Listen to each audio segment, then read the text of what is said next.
You ever wonder how the tools you use every day, the ones that feel essential to getting your work done, actually make money?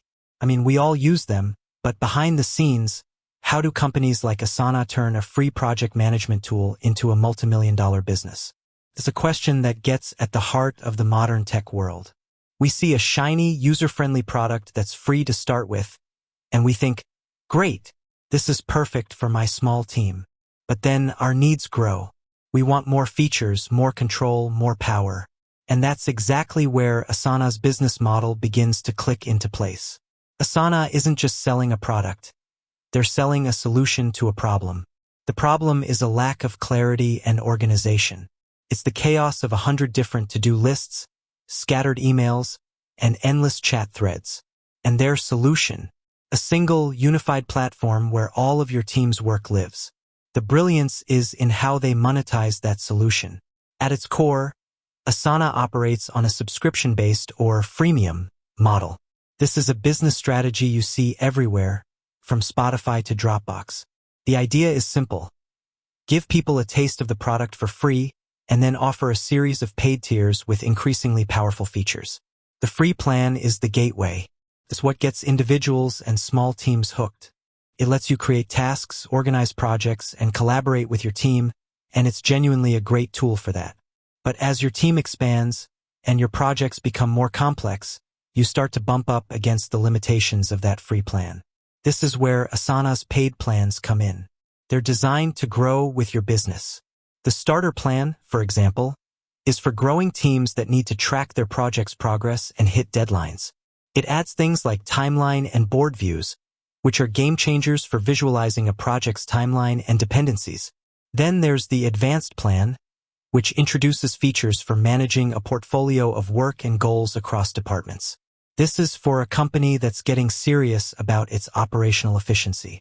And finally, for the big dogs, the enterprise-level companies, there's the Enterprise and Enterprise Plus plans. These are the heavy hitters, offering things like enhanced security, dedicated support, and custom integrations. These plans aren't just about managing projects. They're about coordinating complex work across an entire organization, ensuring compliance, and providing the kind of administrative control a large company needs. The pricing for these tiers is typically based on the number of users, so as a company grows, so does Asana's revenue from that customer. This tiered system is a genius move because it means Asana's revenue isn't just about acquiring new customers. It's also about growing with its existing ones. They get a customer in the door with the free plan, and then, as that customer's business succeeds and scales, Asana's revenue scales with it. It's a beautifully symbiotic relationship. But it doesn't stop there. Asana has also been expanding into new revenue streams. They've been focusing heavily on their AI offerings, for example, with features that automate workflows and provide data-driven insights. These aren't just add-ons. They're new monetization opportunities. We've seen reports that their AI studio is already generating significant revenue, often through a consumption-based model that goes beyond the traditional per-user pricing. This means even a company that has full seat penetration, where everyone has a paid Asana license, can still increase its spending on the platform by using these AI features more frequently. Another key part of their business model is the ecosystem they've built.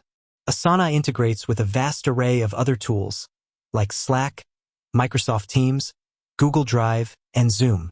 These integrations make Asana a central hub for a company's workflow, making it even more valuable and sticky.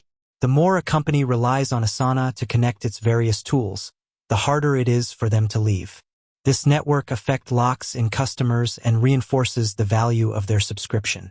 So, when you break it all down, the question isn't just, does Asana make money? The answer is a resounding yes.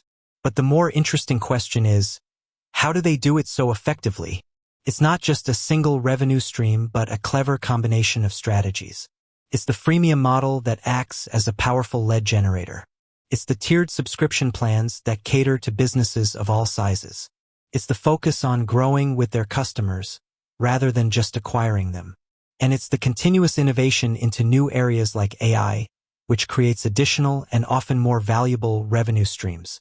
Asana has managed to build a business that is not only profitable but also incredibly resilient. They have a loyal user base, a product that becomes more valuable the more you use it, and a clear path for future growth. It's a masterclass in how to build a software-as-a-service company in the 21st century. The next time you're using the free version of a tool, just remember, you're part of the funnel. And a company like Asana is counting on your business to thrive. With that said, thanks for watching, and until next time.